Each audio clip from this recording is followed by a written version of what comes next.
पेटिया ओकरा पर कुल खोल तोल खिंचनी आ फिर ऊपरे भंसा हम सब कल धुंधकारी के उद्धार के कथा सुने थे।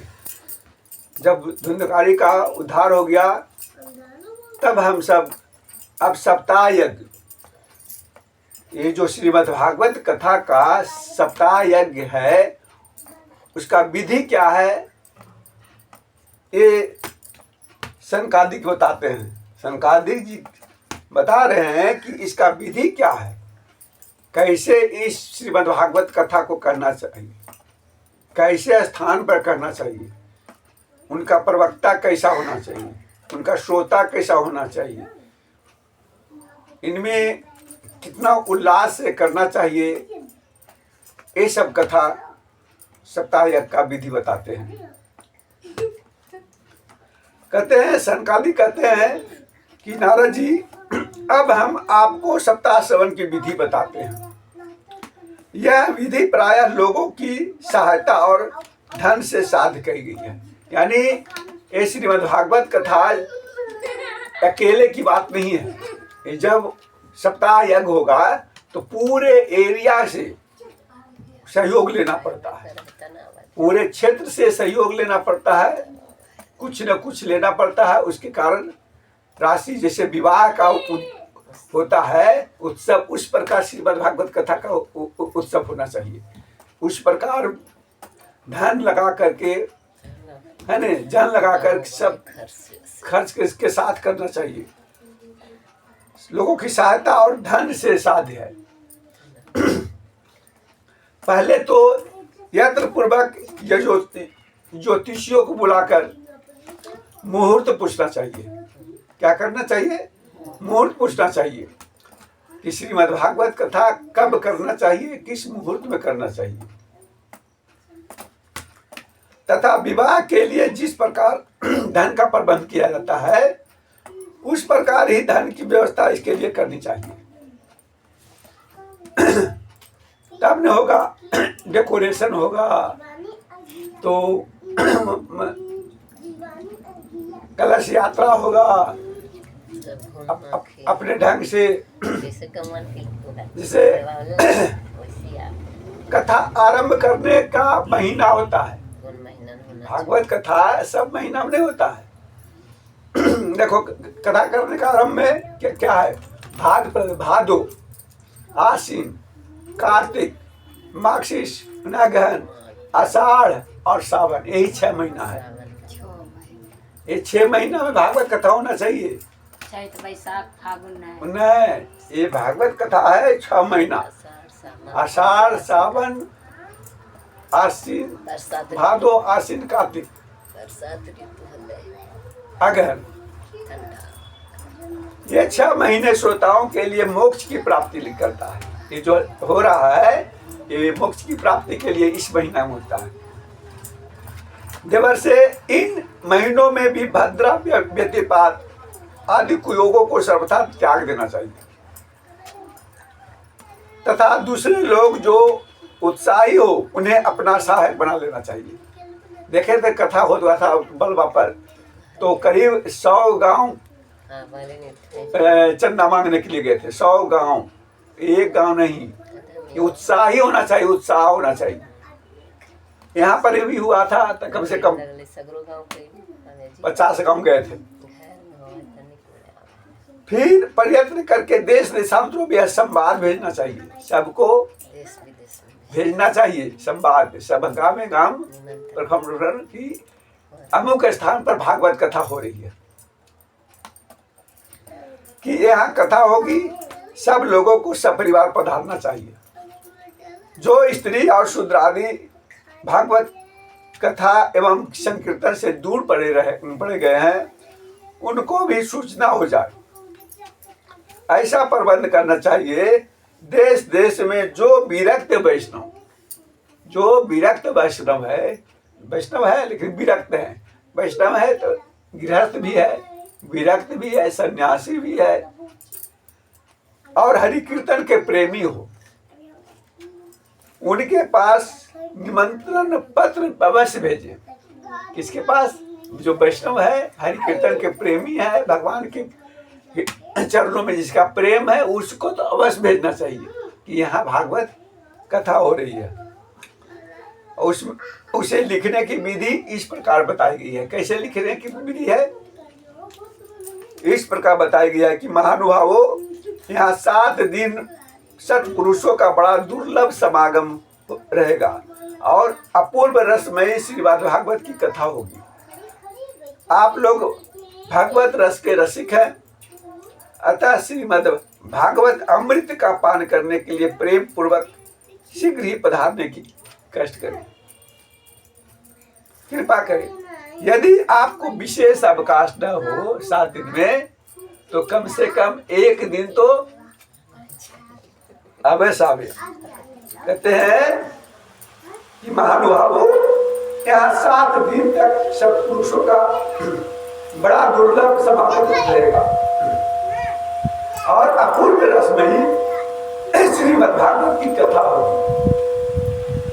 आप लोग भागवत रस के रसिक हैं, अतः श्रीमद् भागवत अमृत का पान करने के लिए प्रेम पूर्वक शीघ्र ही पधारने की कृपा करें।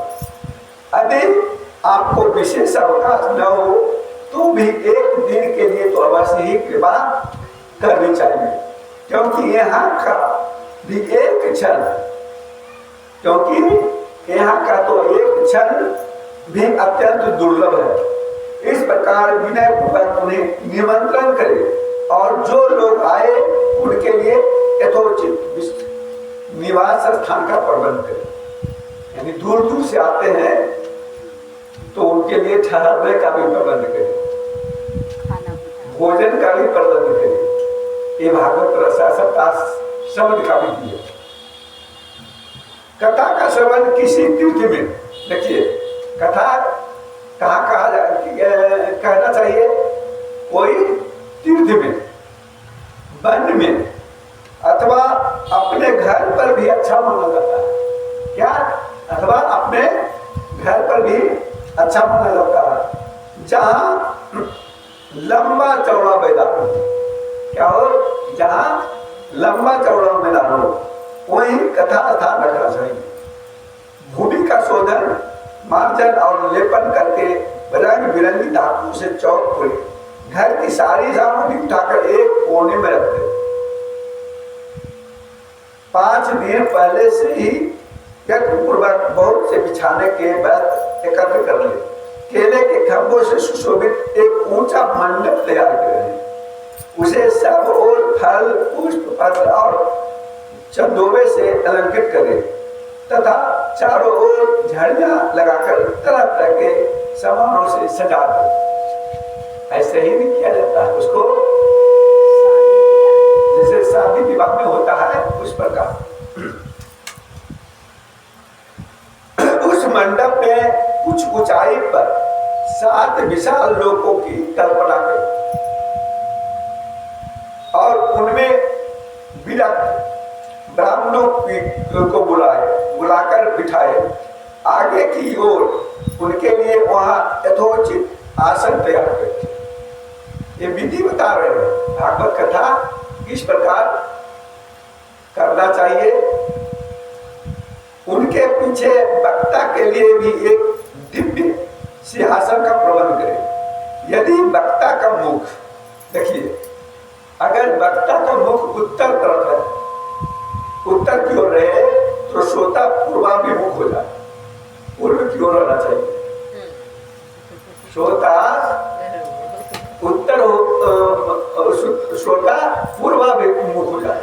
यानी वक्ता अगर उत्तर मुख से है तो श्रोता पूर्वाभिमुख हो जाए। तो श्रोता को उत्तर की ओर मुख करके बिना बैठना चाहिए।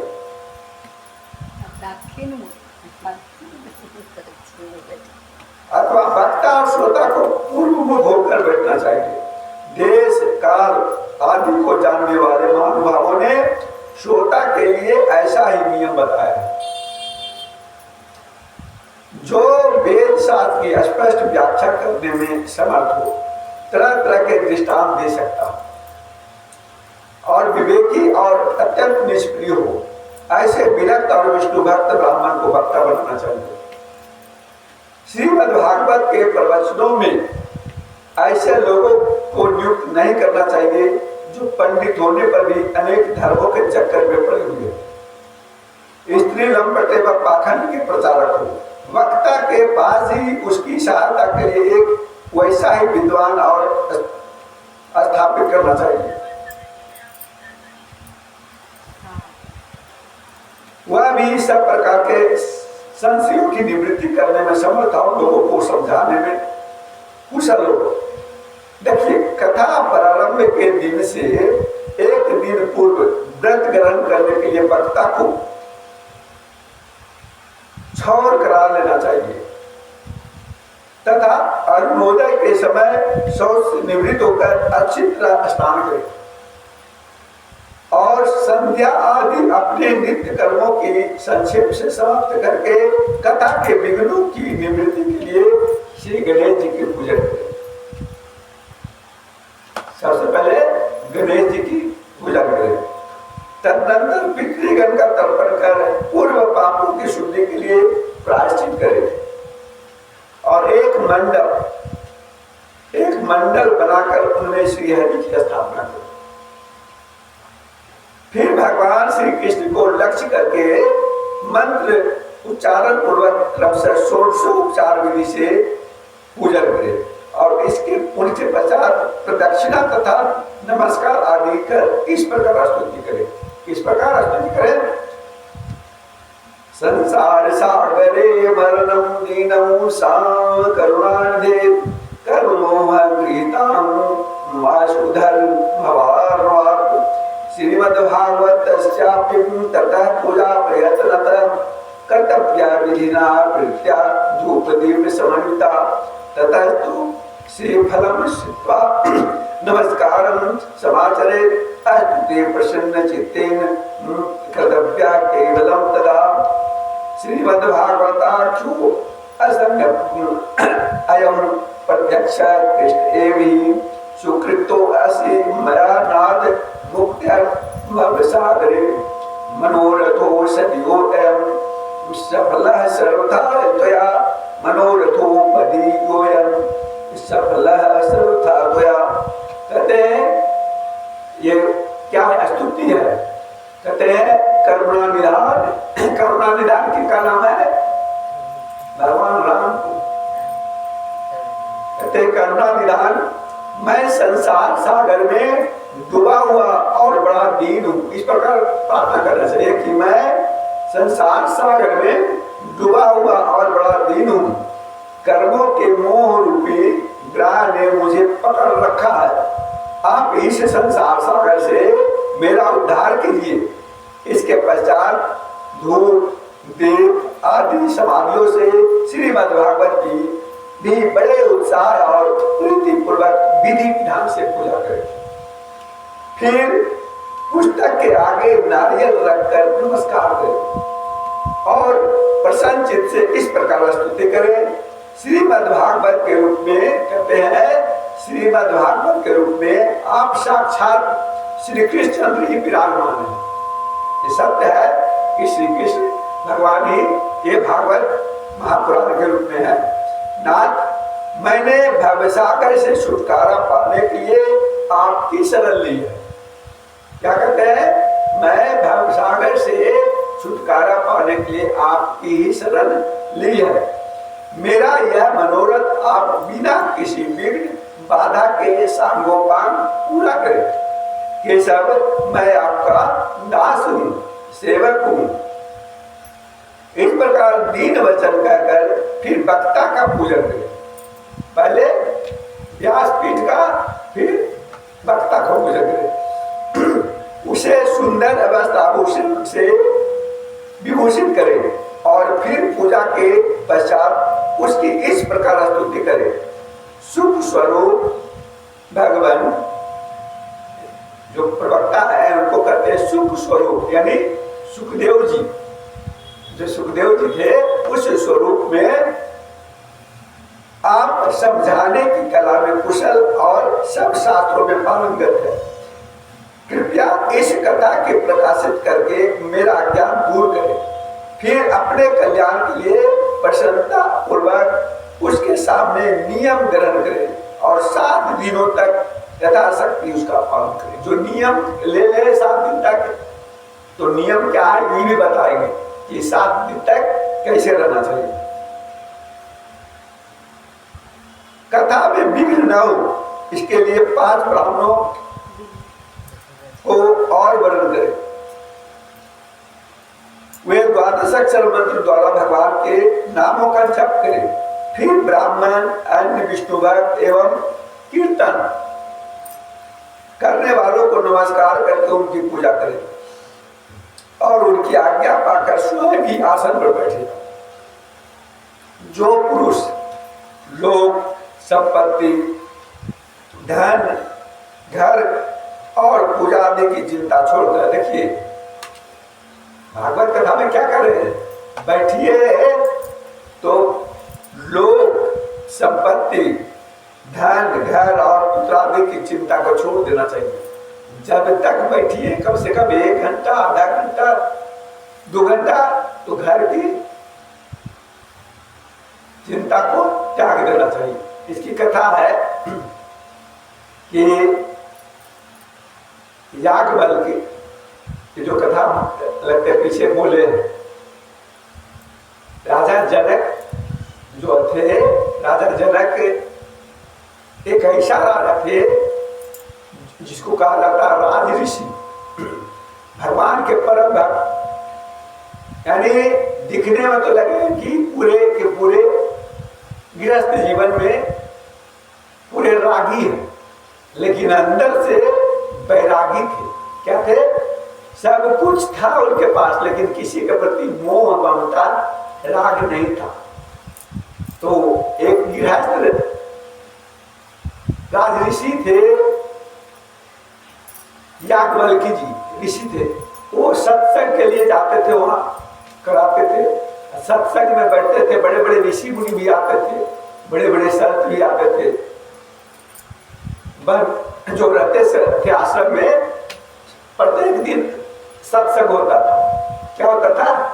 सत्संग होता था।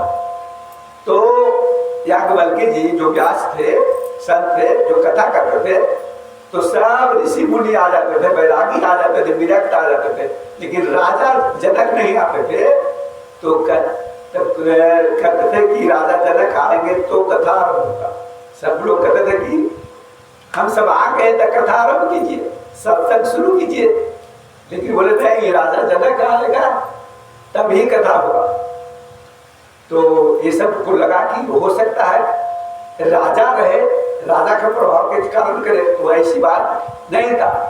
बोले कि राजा रहते हुए भी तुम विरक्त हो, बैरागी हो, संत हो, लेकिन फिर भी तुमसे ज्यादा बैराग है। बोले कि कैसे? बोले कि उसका एक युक्ति, वो जो थे कथा करने वाले, युक्ति किए। सत्संग हो रहा था, होते होते कोई आए उधर से, बोले कि ऋषि मुनि, सर आपका लंगोटा कोई लेके भाग रहा है, चोरी हो गई। कोई लेके, यानी कहने का मतलब आपके आश्रम में आग लग गया, आग लगे सब कुछ जल गया।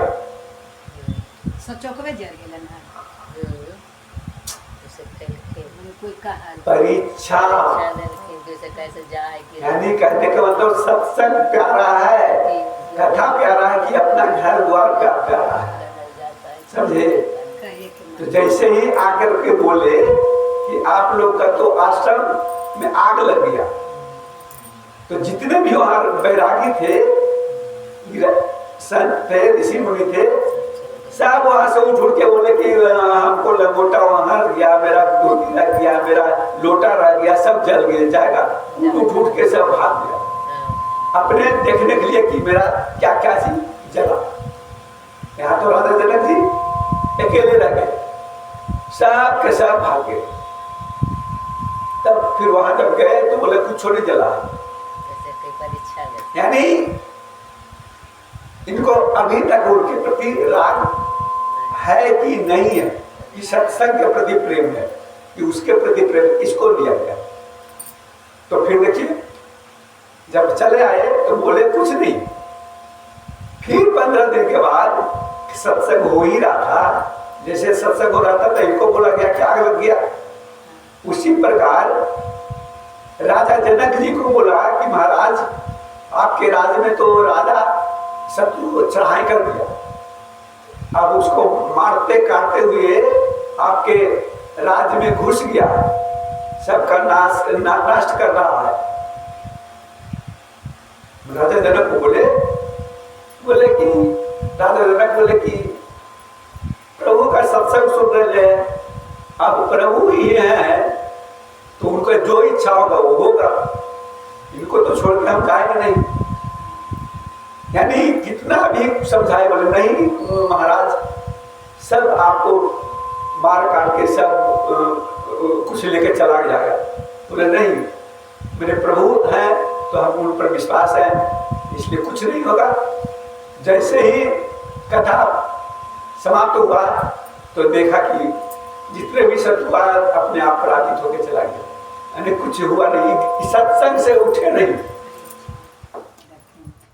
1 घंटा हो रहा है देखिए तो हाँ भगवान नहीं करा। देखो सत्संग प्यारा है, अब मने कुछ भी हो गया हमरा की मतलब है, कुछ सुनो तो अब जहाँ हूँ जहाँ न जहाँ दौड़ के चल जीवो, कुछ सुनो तो छोड़ हाँ। भजन रहो आप धीरे धीरे नहीं जीव, अब धीरे धीरे आदमी के लोग माया फंस जा है। सुने से वो दूरभाष होगा है, सुने से ना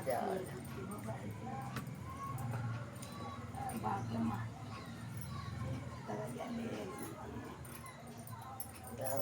जो पुरुष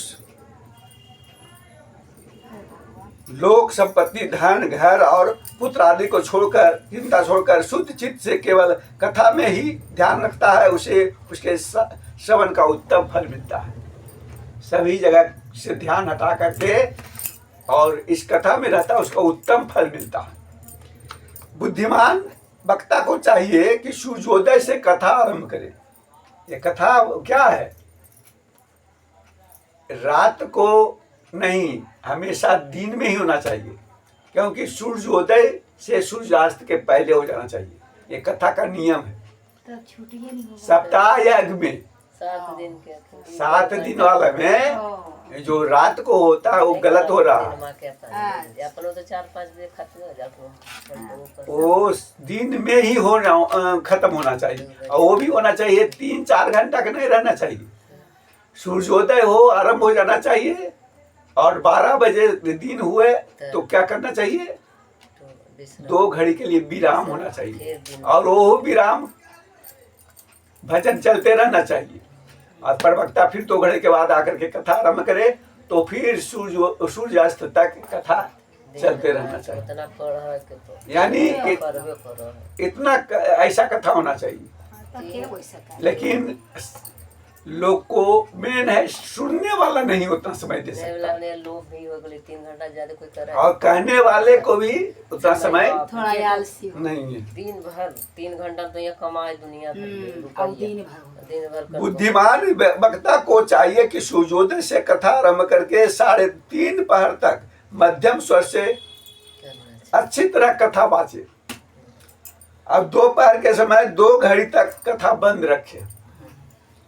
उस समय कथा के प्रसंग के अनुसार वैष्णवों को भगवान के गुणों का कीर्तन करना चाहिए, व्यर्थ बातें नहीं करनी चाहिए। गुनगाने 2 घड़ी तक होना चाहिए। कथा के समय मल मूत्र के वेग को काबू में रखने के लिए अल्पाहार सुखकारी होता है। यानी जितना देरी है कथा हो रहा है तो उतना देरी अपने मल मूत्र को कंट्रोल करके रखना चाहिए। खाना भोजन हल्का करके, इसलिए श्रोता केवल एक ही समय अभिशान भोजन करे, स्वस्थ रहा, एक ही समय करे। स्वस्थ रहा। यदि शक्ति हो तो 7 दिन निराहार रहकर कथा सुने। अगर शक्ति हो तो 7 दिन निराहार, यानी 7 दिन एक की कुछ भी नहीं खाना है। वैसा कोई है? धुंधकारी के तरह तो बेचारा प्रेत हो गया। अथवा केवल घी या दूध पीकर सुखपूर्वक श्रवण करें, अथवा फलाहारी या एक समय ही भोजन करें, जिससे जैसा नियम सुविधे से सध सके उसी को कथा श्रवण के लिए ग्रहण करें। मैं तो उपवास की अपेक्षा भोजन करना अच्छा समझता हूं। मैं तो उपवास की अपेक्षा भोजन करना अच्छा समझता हूँ, यदि वह कथा श्रवण में सहायक हो। यदि उपवास से कथा श्रवण में बाधा पहुंचती है हो तो वह किसी काम का नहीं है। अब वो सहल है, यहाँ कमर काम में नहीं कर रहा है, आँख लग रहा है, दिमाग काम ही नहीं कर रहा है, तो उससे अच्छा है कि हम फलाहारी रह जाएं या एक ही टाइम भोजन कर लें। कहते नारद जी, नियम से सप्ताह सुनने वाले पुरुषों के नियम सुनिए। क्या है नियम? कहते विष्णु भक्त की दीक्षा से रहित पुरुष कथा श्रवण का अधिकारी नहीं है। जो दीक्षा लिए हुए नहीं है इस कथा सुनने का अधिकारी नहीं है।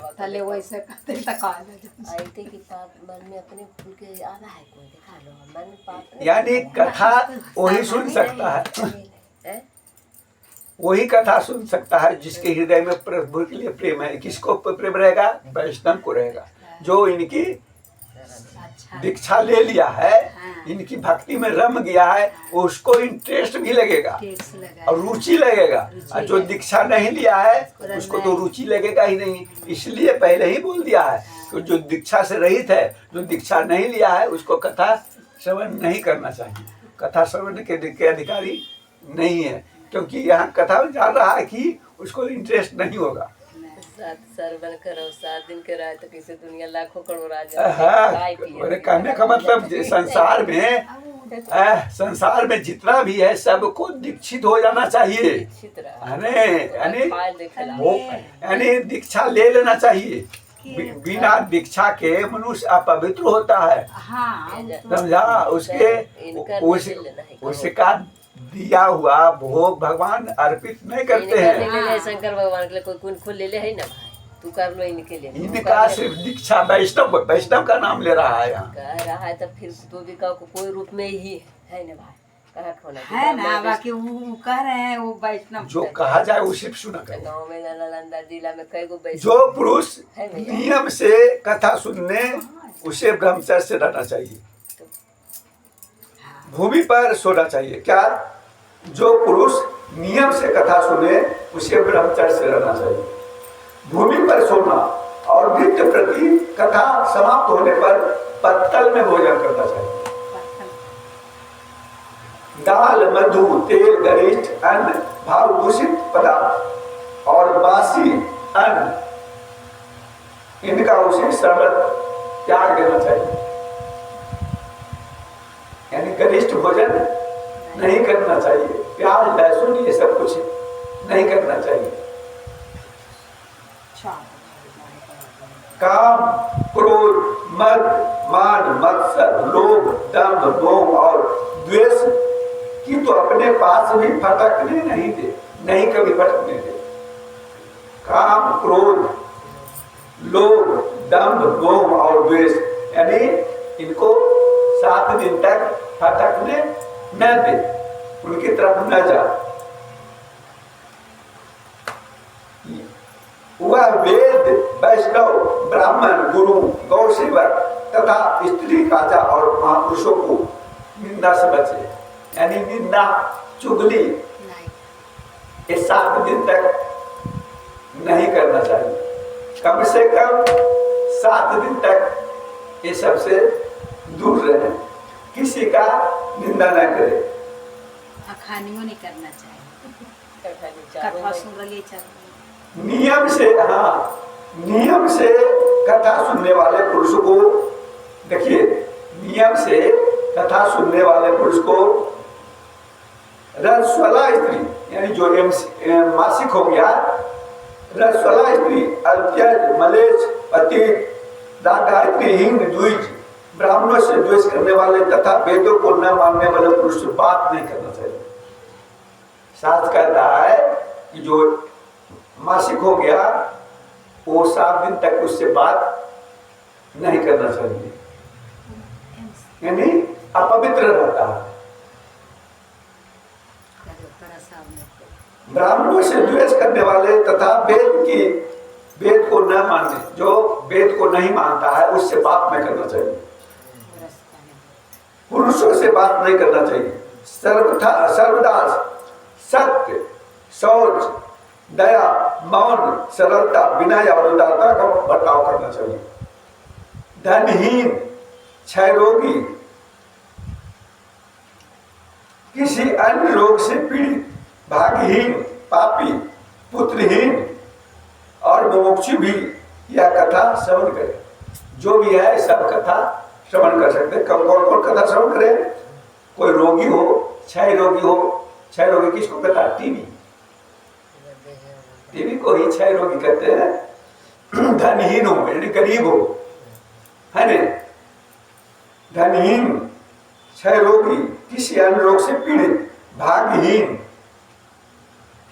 पापी, पुत्रहीन और मुमुक्षु यह कथा श्रवण करे। जिस स्त्री का रजो दर्शन रुक गया, जिस स्त्री को रजो दर्शन किसको कहता है? मासिक, अपने आप रुक गया हो बीच ही में, यानी वही में बात हो जाती है। जो बीच में रुक गया हो उसको फिर पुत्र नहीं होता। वैसे लोग जो जिसका रुक गया है, जिसके एक ही संतान होकर रह गए हो, जो बांझ हो, जिसकी संतान होकर मर जाती हो अथवा जिसका गर्भ गिर जाता हो, वह यत्न पूर्वक इस कथा को सुने। जो बांझ हो, जो एक ही पुत्र हो करके फिर दोबारा नहीं हो रहा, वह यत्न पूर्वक इस कथा सुने। ये सब यदि विधिवत कथा सुने तो उन्हें अक्षय फल की प्राप्ति होती है। यह अति उत्तम दिव्य कथा करोड़ों यज्ञों का फल देने वाला है। भागवत क्या है? करोड़ों यज्ञों का फल देने वाला है। इस प्रकार इस व्रत की विधियों का पालन करके फिर उद्यापन करें। जिन्हें इसके विशेष फल की इच्छा है वे जन्माष्टमी व्रत के समान ही इस कथा व्रत का उद्यापन करें। किंतु जो भगवान के अकिंचन भक्त है, देखिए सबके लिए नहीं है उद्यापन, किसके लिए है? जो कभी कभी करता, लेकिन जो अकिंचन भक्त है, अकिंचन किसको करता? निष्कामी, भगवान से हमको कोई लेना देना, यानी हमको कुछ मांगना नहीं है, मांगना ही नहीं है, अकिंचन। वैसे भक्त को लिए ये सब नहीं है, उद्यापन नहीं हो, करते जाओ, भक्ति करते जाओ। उनके लिए उद्यापन का कोई आग्रह नहीं है। वे श्रवण से ही पवित्र है, क्योंकि वे तो जिसका भगवत भक्त है। जैसे हम सब है चातुर्मास व्रत 2008 से कर रहे हैं। अब कोई कहता है भाई इतना वर्ष करके उद्यापन कर दो, लेकिन हम सब अकिंचन भक्त है, निष्कामी भक्त है। जब तक शरीर में प्राण रहेगा तब तक हम भगवान का चातुर्मास व्रत, एकादशी व्रत करते रहे। ये हुआ इसको बोलता अकिंचन भक्त। कोई कामना नहीं, कोई मांग नहीं, इसको बोलता अकिंचन भक्त। जब तक शरीर में प्राण रहेगा तब तक मैं आपका आराधना साधना करते रहे, संसार कुछ भी कहे, हम आपका भक्ति नहीं छोड़ेंगे जब तक प्राण रहेगा तब तक। इसको कहता अकिंचन भक्त। उसके लिए उद्यापन कोई जरूरी नहीं है। इस प्रकार जब सप्ताह समाप्त हो जाए तब श्रोताओं को अत्यंत भक्ति पूर्वक पुस्तक और वक्ता को पूजा करनी चाहिए। फिर वक्ता श्रोताओं को प्रसाद, तुलसी और प्रसादी मालाएं दें तथा सब लोग मृदंग और झांझ की मनोहर ध्वनि से सुंदर कीर्तन करें। जय जयकार, नमस्कार और शंख ध्वनि का घोष कराएं और ब्राह्मण और याचकों को धन और अन्न दें। श्रोता विरक्त हो तो कर्म की शांति के लिए दूसरे दिन गीता पाठ करें। श्रोता, देखिए, एक वक्ता होता और श्रोता होता। श्रोता में भी मुख्य श्रोता होता, यानी जो दीक्षित होकर के बैठता है आगे, यानी कोई पुजारी के रूप में। श्रोता तो सब श्रोता है, लेकिन जो मुख्य, जिसके कारण कथा हो रही है, वो श्रोता क्या करते हैं? गीता पाठ करें। गृहस्थ हो तो हवन करे, यानी श्रोता विरक्त हो, वैरागी हो, है न, तो गीता पाठ करे। अगर गृहस्थ हो तो हवन करे। उस हवन में 10 स्कंद का एक एक श्लोक पढ़कर विधि पूर्वक खीर, मधु, घृत, तेल और अन्न आदि सामग्रियों से आहुति दे अथवा एकाग्र चित्त से गायत्री मंत्र द्वारा हवन करे। गायत्री मंत्र किसको कहते हैं पता है? ओम भूर्भुवः स्वः तत्सवितुर्वरेण्यं भर्गो देवस्य धीमहि धियो यो नः प्रचोदयात्। ये हुआ गायत्री मंत्र। क्योंकि तत्वतः यह महापुराण गायत्री स्वरूप ही है। होम करने की शक्ति न हो तो उसका फल प्राप्त करने के लिए ब्राह्मणों को हवन सामग्री करें, दान करें तथा नाना प्रकार के त्रुटियों को दूर करने के लिए और विधि में फिर जो न्यून अधिकता रह गई हो उसके दोषों को शांति के लिए विष्णु सहस्रनाम पाठ करें। विष्णु सहस्रनाम जो हम पाठ करते हैं प्रतिदिन, उसका पाठ करना चाहिए। उससे सभी कर्म सफल हो जाते हैं, क्योंकि कोई भी कर्म इससे बढ़कर नहीं है। विष्णु सहस्रनाम का मतलब क्या हुआ? भगवान विष्णु का 1000 नाम है। उस 1000 नाम को प्रत्येक दिन स्मरण करे, पाठ करे, उसी का नाम है विष्णु सहस्त्र। सहस्त्र मतलब 1000, विष्णु सहस्त्र नाम। फिर 12 ब्राह्मणों को खीर और मधु आदि उत्तम उत्तम पदार्थ खिलाएं तथा व्रत की पूर्ति के लिए गौ और सुवर्ण का दान करें। सामर्थ्य हो तो 3 तोले सोने का एक सिंहासन बनाए। 3 तोले का एक सिंहासन बनाए, उस पर सुंदर अक्षरों में लिखी हुई श्रीमद् भागवत की पोथी रख लें। 3 तोला कितना? 3 तोला है, 3 तोला एक पर एक संसार में दानी है। 3 तोला आधा किलो भी दान कर देता है। यहाँ क्या है? वहाँ श्री बालाजी, तिरुपति बालाजी में करोड़ों रुपया प्रत्येक दिन दान होता है। तो यानी जो सोने का हार पहने हुए है वो चुपचाप निकालता है और मुट्ठी में लेकर के गुप्त रूप से दान कर देता है। सोना का जो भी हो एकापरिक संसार में है, यानी गुप्त दान हुआ। करोड़ों रुपया का भी ऐसे करके दान कर दिया, लाखों रुपया कैसे करके दान कर दिया बालाजी। प्रत्येक दिन उसका करोड़ों रुपया का दान में आता है। बालाजी, तिरुपति बालाजी है, वहाँ करोड़ों रुपया प्रत्येक दिन दान होता है। वहाँ जो भी गया वो यहाँ पर तो 10 रुपया देता है, तो दिखा कर देता है कि 10 रुपया हम दान कर रहे हैं। लेकिन बालाजी में किसी को दिखाना भी नहीं है, बताना भी नहीं है, उसको कहता है गुप्त दान। और गुप्त दान महादान में आता है, समझे? और किसी को दिखाना, हमको कहने का मतलब कि भगवान तो देख रहे हैं, परमात्मा तो देख रहे हैं, अंतर्यामी तो देख रहे हैं, सबको दिखाने से क्या लाभ? उसकी आवाह आदि आदि विविध उपचारों से पूजा करे और फिर जितेंद्रीय आचार्य को उसका वस्त्र आभूषण और गंध आदि से पूजन कर दक्षिणा के सहित समर्पण कर दे। कहते हैं योग करने से यह बुद्धि मान दाता जन्म मरण के बंधनों से मुक्त हो जाता है। यानी भागवत कथा समापन के बाद दान जरूरी है।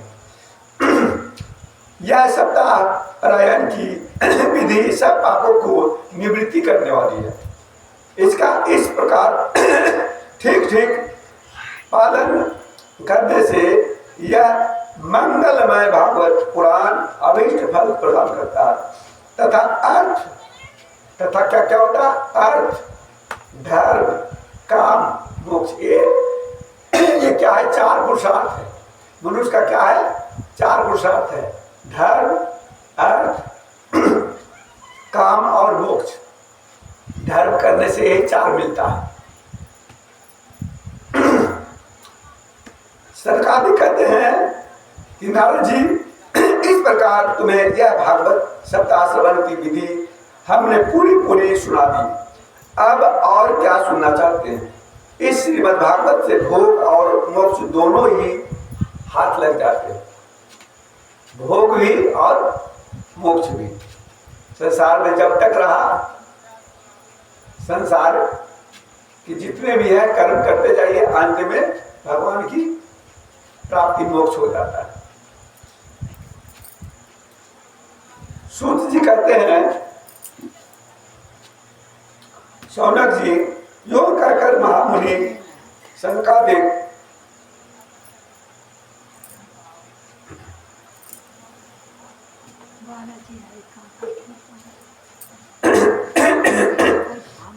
तिरुपति धाम में नाखिन बालाजी तिरुपति योग कहकर महामुनि शनकादि ने एक सप्ताह तक विधि पूर्वक इस सर्व पाप नाशनीय परम पवित्र तथा भोग और मोक्ष प्रदान करने वाली भागवत कथा का प्रवचन किया। सब प्राणियों ने नियम पूर्वक इसे श्रवण किया। इसके पश्चात उन्होंने विधि पूर्वक भगवान पुरुषोत्तम की स्तुति की। कैसे की? कथा के अंत में ज्ञान वैराग और भक्ति की बड़ी पुष्टि मिली और वे तीनों एकदम तरुण होकर सब जीवों का चित्त अपनी ओर आकर्षित करने लगे। अपना मनोरथ पूरा होने से नारद जी को भी बड़ी प्रसन्नता हुई। उनके सारे शरीर में रोमांच हो पाया और वे परमानंद से पूर्ण हो गए। इस प्रकार कथा श्रवण कर भगवान के प्यारे नारद जी हाथ जोड़कर प्रेम गदगद वाणी से शंकादिक से कहने लगे। क्या कहने लगे? नारद जी ने कहा मैं धन्य हूं। श्रोता है नारद जी, क्या है? श्रोता है। वक्ता कौन है? शंकादिक। मैं धन्य हूं, आप लोगों ने करुणा करके मुझे बड़ा ही अनुग्रहित किया है। आज मुझे सर्व पापहारी भगवान श्री हरि की ही प्राप्ति हो गई है। तपोधनो, मैं श्रीमद् भागवत श्रवण को ही सब धर्मों से श्रेष्ठ मानता हूँ, क्योंकि जिसके श्रवण से वैकुंठ गोलोक बिहारी श्री कृष्ण की प्राप्ति होती है। सूत जी कहते हैं शौनक जी वैष्णव श्रेष्ठ नारद जी यूं कह ही रहे थे कि वहां सुन घूमते घूमते योगेश्वर कौन आ गए? सुखदेव जी आ गए। कथा समाप्त होते ही व्यास नंदन श्री सुखदेव जी वहां पर आए। 16 वर्ष की आयु। क्या है? 16 वर्ष की आयु। आत्मलाभ से पूर्ण ज्ञान रूपी महासागर का संवर्धन करने के लिए चंद्रमा के समान वे प्रेम से धीरे धीरे श्रीमद् भागवत का पाठ कर रहे थे। महिमा श्रीमद् भागवत की पाठ कर रहे थे। परम तेजस्वी श्री सुखदेव जी को देखकर सारे सभासद झटपट खड़े हो गए और उन्हें एक ऊंचे आसन पर बैठाया। फिर देवर्षि नारद जी ने उनका प्रेम पूर्वक पूजन किया। उन्होंने सुख पूर्वक बैठकर कहा, आप लोग मेरी निर्मल वाणी सुनिए। अब श्री सुखदेव जी बोले, क्या बोले? श्री शुकवाच निगम कल्पतरो गलितम फलम सुख मुखादम मृत्युदिम द्रव्य संयुक्तम पिबत भागवतम रसमालयम मुहुर्हो रसिका भूविभाव ब्रह्म प्रोहित कैतवो अत्र प्रभो निर्मत सरराम सरता वेद्यम वास्तवम वस्तु शिवदम ताप्रोन्मूलन श्रीमद्भागवते महामुनि कृते किं वा प्रैरिश्वर सद्दो हद्य वरुद्यते अत्र कृतिभिः शुश्रिवी अक्षरा। श्री सुखदेव जी कहते हैं, रसिक एवं भावुक जन, यह श्रीमद्भागवत वेद रूप कल्प वृक्ष का परिपक्व फल है। श्री सुखदेव रूप सुख के मुख का संयोग होने से अमृत रस से परिपूर्ण है। यह इसमें रस ही रस है, गुठली नहीं है। इसमें न छिलका है न गुठली। यह इसी लोक में सुलभ है। जब तक शरीर में चेतना रहे तब तक आप लोग बार बार इसका पान करें। कहते हैं एक बार नहीं, बार बार इसका पान करें। जब तक चेतना रहे, जब तक शरीर में प्राण रहे तब तक इनको श्रवण करें। महामुनि व्यासदेव ने श्रीमद्भागवत महापुराण की याचना की है। इसमें निष्काम परम धर्म का निरूपण है। इसमें शुद्ध अंतःकरण महापुरुषों के जानने योग्य कल्याणकारी वास्तविक वस्तु का वर्णन है, जिससे तीनों तापों को शांति होती है। इसका आश्रय लेने पर दूसरे शास्त्र अथवा साधन की आवश्यकता नहीं होती। जब कभी पुण्यात्मा पुरुष इसके श्रवण की इच्छा करते हैं तभी ईश्वर अविलंब उनके हृदय में अवरुद्ध हो जाते हैं। यह भागवत पुराणों का तिलक और वैष्णवी का व्रत है, धन है। इसमें परमहंसों के प्राप्त विशुद्ध ज्ञान का ही वर्णन किया गया है तथा ज्ञान वैराग्य और भक्ति के सहित निवृत्ति मार्ग को प्रकाशित किया गया है। जो पुरुष भक्ति पूर्वक इसके श्रवण पठन और मनन में तत्पर रहता है वह मुक्त हो जाता है। यह रस स्वर्गलोक, सत्यलोक, कैलाश और वैकुंठ में भी नहीं है। इसलिए भगवान श्रोताओं को तुम इसका खूब पान करो, इसे कभी मत छोड़ो, मत छोड़ो।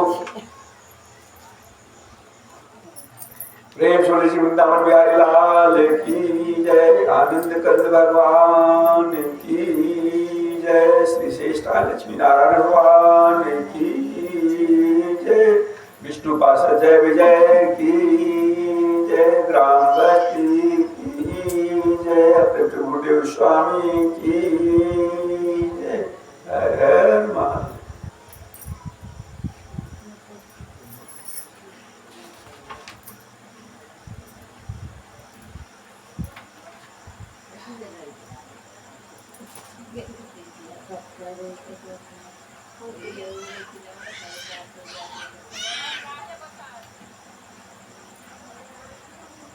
Lo